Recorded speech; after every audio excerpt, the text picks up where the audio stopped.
Tanaka Love Story. Orang botak satu ini bisa dibilang adalah seorang pekerja keras dan tak pantang menyerah. Apalagi dalam hal voli, dia adalah orang yang terus-menerus bertumbuh agar menjadi lebih kuat agar tak menjadi beban tim Karasuno. Soalnya di antara pemain inti dari tim Karasuno bisa dibilang Tanaka ini adalah pemain yang biasa-biasa aja dan gak punya keistimewaan seperti Hinata yang punya gerakan lincah dan bisa melompat tinggi, Kageyama yang selalu punya passing yang sempurna, Nishinoya yang bisa resif dengan sangat baik, Akashi yang punya muka tua, dan Daichi punya kemampuan leadership yang hebat. Tanaka ini cuma mas-mas botak biasa yang kerjaannya cuma teriak-teriak doang. Tapi kali ini kita nggak bakal bahas Tanaka sebagai pemain voli. Tapi kali ini kita akan membahas Tanaka sebagai seorang pria. Anime Haikyuu ini memang bukan anime romance, tapi ada beberapa asupan romance yang terdapat dalam anime ini, terutama tentang manajer Karasuno yaitu Shimizu, cewek yang selalu menjadi idaman bagi seluruh pemain tim Karasuno, terutama bagi Tanaka dan Nishinoya. Tapi entah kenapa saat SMA, Shimizu ini nggak tertarik sama sekali dengan kedua orang itu. Padahal mereka berdua selalu menunjukkan sikap suka kepada Shimizu. Shimizu ini adalah orang yang sangat cuek kalau ada cowok yang mendekatinya.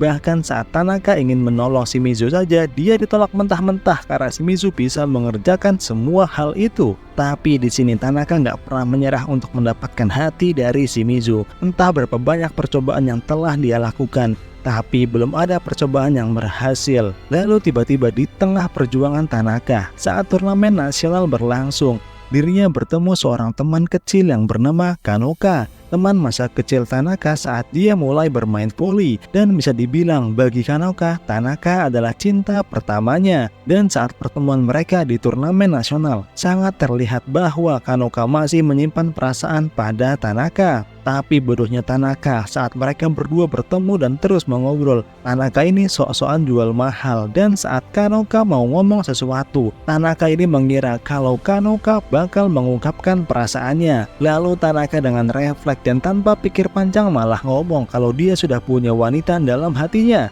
Kanoka yang mendengar hal itu pun sangat terkejut kalau si botak itu memberikan penolakan pada Kanoka. Benar-benar sedih sih kalau jadi si Kanoka ini. Dan keesokan harinya saat pertandingan SMA Putri Niyama mau bertanding, Kanoka berbicara kepada temannya kalau dia sedang patah hati karena Tanaka menolaknya, dan Tanaka bilang kalau sudah punya wanita lain di hatinya. Tapi untungnya Kanoka di sini tidak terlalu terlihat sedih dan akan terus fokus untuk bermain voli. Ya, bisa dibilang keputusan Tanaka tersebut adalah keputusan yang berani.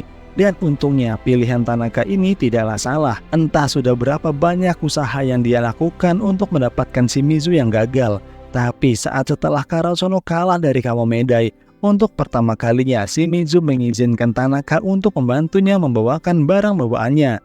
Ini bisa dibilang sebagai langkah awal Tanaka mendapatkan hati dari Shimizu. Dan siapa yang bakal nyangka kalau di masa depan Shimizu akan menikah dengan Tanaka. Botak hoki ini benar-benar mendapatkan hatinya. Hal ini terlihat di chapter 379 di mana Shimizu Kyoko diperkenalkan dengan nama Tanaka Kyoko, yang mana dia telah mengubah nama depannya menjadi nama keluarga Tanaka. Dan inilah akhir dari cerita cinta Tanaka, si botak hoki. Pesan yang bisa kita ambil dari cerita ini adalah usaha tidak akan mengkhianati hasil. Sekeras-kerasnya hati wanita pasti akan luluh juga jika kamu ganteng. Tanaka ini pengecualian.